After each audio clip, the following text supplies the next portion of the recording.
BTC खुंथायनि आलारि सोरां बिथांखिनि गेजेरजों 14 नं सेरांदुवार बिटिसि बियाबनि सिङाव गं 14 गिर्जा आरो मन्दिरफोराव गंफ्रोमनोबो 2 लाख रांनि चेक राननानै होयो इएम रनजित बसुमतारिया। चेक राननाय हाबाफारियाव बाहागो लानानै मावफुं सोद्रोमा रनजित बसुमतारिया खौरांगिरिनि सिगाङाव थांनाय 17 बोसोर बिपिएफ हानजानि सोरखार सालायनाय समाव अनलायनाय गैलामोन। आथिखाल प्रमद बर' दैदेननाय इउपिपिएल सोरखारा राव धोरोम सायख'आलासे बयनिबो गेजेराव अनलायनाय लाबोनो मोनफ्रोमबो धोरोमारि सुबुंफोरनि सिबिसालि न' लुफुंनो 2 लाख राङै अनसुंथाइ होनाय बिथांखि लायो होनना बुङो।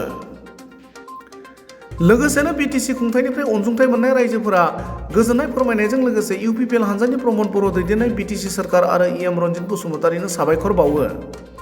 जोंनि बिटिआर सरकारनि गेजेरजों मानव गेदेर प्रमद बर' बिथाङा थांनाय 17 बोसोराव जोंनि हारि माहारिनि गेजेराव गुबुन गुबुन धोरोम फोथायारिनि गेजेराव बिसास होननाया गोमालांनायनि थाखाय अनलायनायखौ आरो दाखांफिननायनि रिबिल्डिंनि थाखाय बा फोथायलायनायखौ लाबोफिननायनि थाखाय देग्लाय मोनफ्रोमबो धोरोम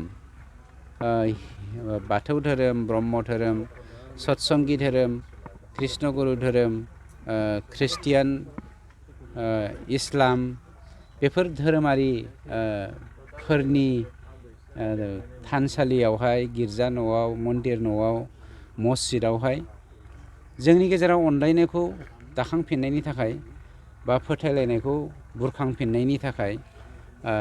मानव गेदेर प्रमद बर' बिथां सारा जि आसनिखौ दिनै होबाय बे आसनिनि गेजेरजों जों फोथायदों जोंनि समाजाव कुनु ख्रिस्टियान, हिन्दु, सिख, बुद्धिस्ट, जैन, इस्लाम माने फारागथि गैयै मोनसे जों समाज जेन बिटिआर सरकाराव दाखांफिननो हायो। सार, नोंथांनि बे चिरां जिल्लायावनो मैया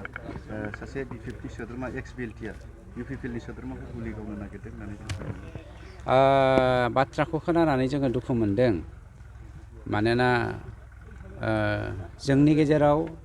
जोंनि सरकारा मानव गेदेर प्रमद बर' बिथांनि दैदेननायाव बा बानजायनायाव जोङो सान्तिखौ दिनै गायसननो हाबाय। सान्तिखौ गायसननो हानाय गायसननायखौ बा सान्तिखौ लुबैयो जोंनि गेजेराव माखासे सुबुंफोर दङ आरो बेवहाय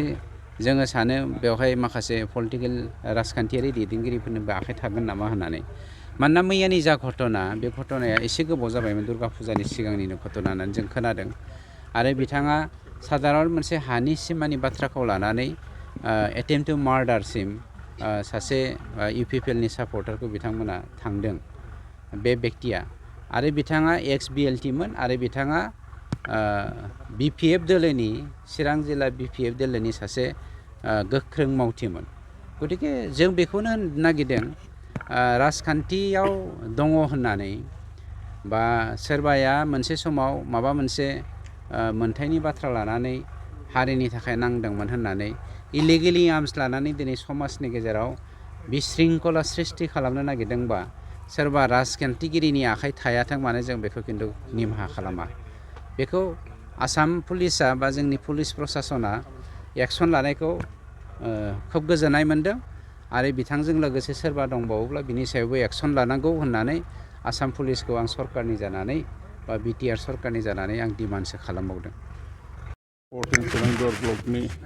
मानगोनां एमसिएलए अर्थात बिटिआरनि इएम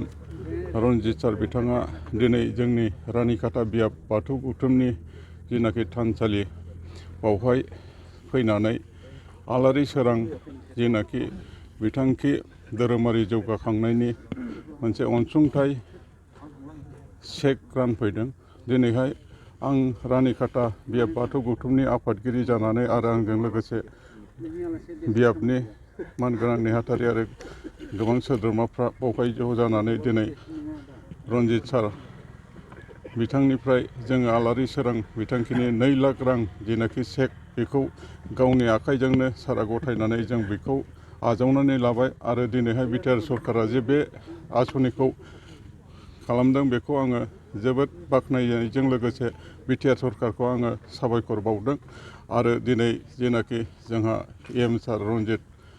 बिथाङा फैनानै जोंनो चेकखौ गथायनायाव आं गोजोननाय मोननानै बिथांनिसिमबो आङो आंनि गोसो सिंनिफ्राय गाहाम हामलायथि आरो बरायनायजों आङो बिथांखौ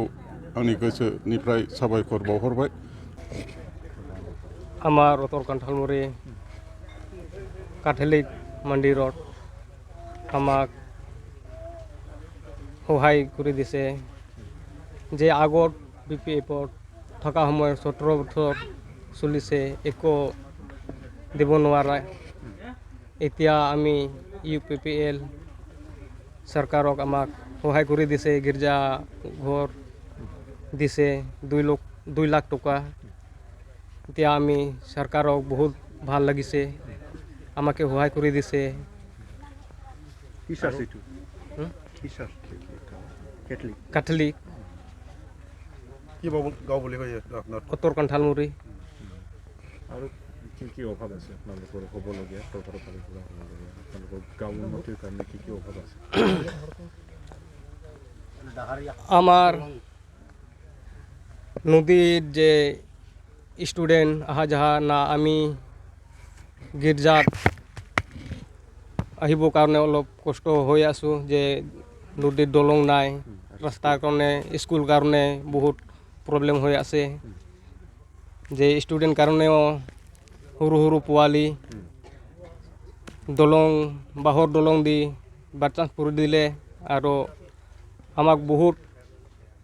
প্ৰব্লেম হৈ যাব এইটো কাৰণে আমি চৰকাৰক খুজিছোঁ যে আমাক দলং দিলে ভাল আৰু ৰাস্তা এইকেইটা ভালকৈ আমাকে চালে আমি চৰকাৰক ভাল লাগিব আৰু যে সব ষ্টুডেণ্ট আৰু গৰীব দুখীয়া মানুহ কাৰণে ভালকৈ দেখিলে আমি চৰকাৰক ধন্যবাদ দিব পাৰোঁ